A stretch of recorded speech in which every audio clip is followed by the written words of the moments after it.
Good afternoon, everyone, and welcome back. Before we continue on, I would like to remind you again that I am not a lawyer and I do not have any certification in practice law in Vietnam. I'm just simply a foreigner who knows labor code. This one is going to be a little short because it only deals with one specific article, and that is Article 11 of the Labor Code. We're going to go ahead and look at it now. So the labor code is simple. Article 11, Employment Plan. Clause 1, employers have the right to recruit employees directly or through employment agencies or dispatch agencies. This means that as an employer, say if I want to go ahead and recruit someone, then legally I can recruit an employee directly if you walk into my shop, when I have one, or if I go through an employment agency, like if I want to source my employees through temp agencies, or a dispatching agency, such as something that's needed for ambulance and taxi drivers. That's what that's for. Or for large fleets of vehicles. That's what that's for. But the main thing I wanted to talk about was Clause 2, which is employees shall not pay any employment costs. And it's right there. Article 11, Clause 2. Why is this important? It's very simple. And again, I'm scrolling up, but yes, Article 11, Article 11. It's right there. Article 11, Article 11. It's right there. So I'm scrolling up so that these two lines match. Employees shall not pay any employment costs. And it says so right there. In Vietnamese and then in English. Employees shall not pay any employment costs. Why is this important? That's very simple. I'm going to go ahead and show you a definition of what employment costs mean. Now, this is just one of several definitions, so please do not take this as the sole definition of what employment costs mean. So, employment costs, the actual amount paid for all employee wages and benefits. This means you, as the employee, do not, you don't pay any of that. This includes wages, salaries, commissions, employer match of taxes. So, you don't pay your employer's side of the taxes. So your employer has to pay their own taxes for you, such as in the United States, it's Social Security and Medicare, but here in Vietnam, it would be social unemployment and health insurance. And that's also the same as employer paid insurance premiums, and that's for compulsory insurance and pension deposits. Actually, I don't think that that's the compulsory. That's the compulsory, the Social Security and Medicare, because that's what in the United States that's what we pay into is Social Security and Medicare. So again, this would be social unemployment and health insurance. That is what they are required to pay for. Also, if they have extra health insurance that comes from them, such as if they use their own insurance carrier as well as government insurance, which many people do, and it's perfectly fine. And pension deposits, say if you pay into a pension, you know, as well as all other costs of all other fringe benefits. Now, the pension is what your employer pays into. Employee, you don't pay into that. It's what your employer is supposed to pay you after you work for the company for like 30 years, 20, 30 years, and you retire.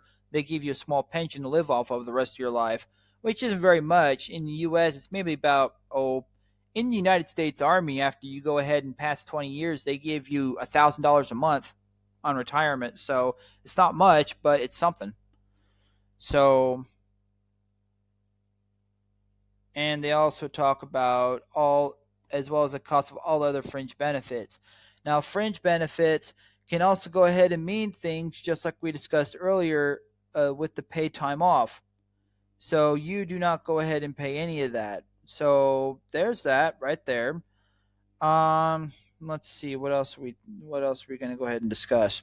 All right, so that's the definition right there. Again, we're going to look at it one more time. So it's Article 11, employees shall not pay any employment costs. Again, in my opinion, this should also include work permits and TRC cards, as that is an actual employment cost because of the fact that that directly relates, as I mentioned earlier, to you having a job.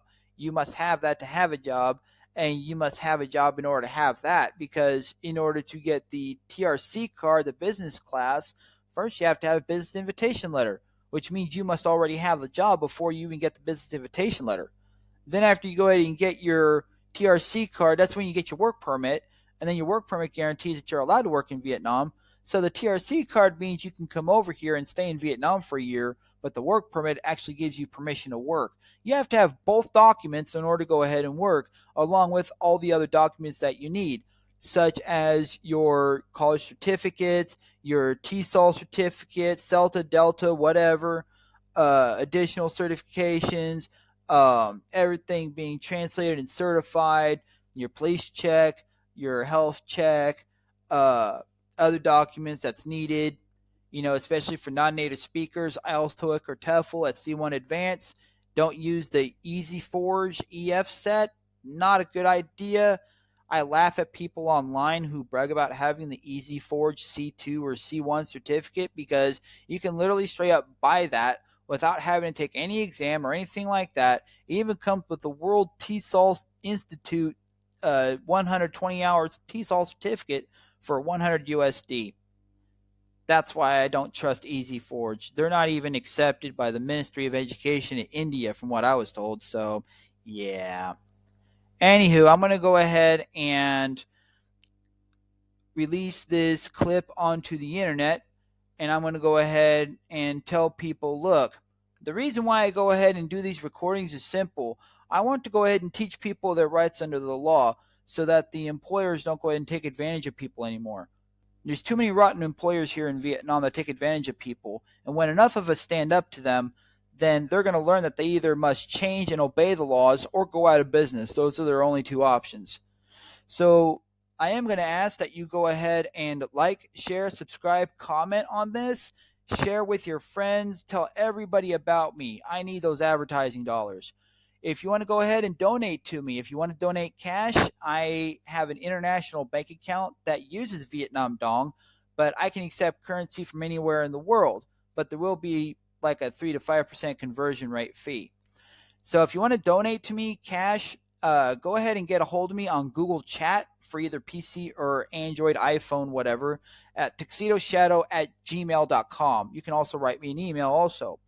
And if you have Zalo and you live in Vietnam and you want to go ahead and get a hold of the chat group that I run, you can go ahead and follow the link there. Now, the chat group is mostly a ghost town. There's not really that many people there, but it says like 45, 50 people, but only like 5 actually talk. Me and like 4 other people, and that's about it. So, anywho, I'm going to go ahead and say have a good day, be safe, and thank you for my subscribers. I'm actually quite happy. 6 subscribers and counting. I'm happy. Have a good day and be safe.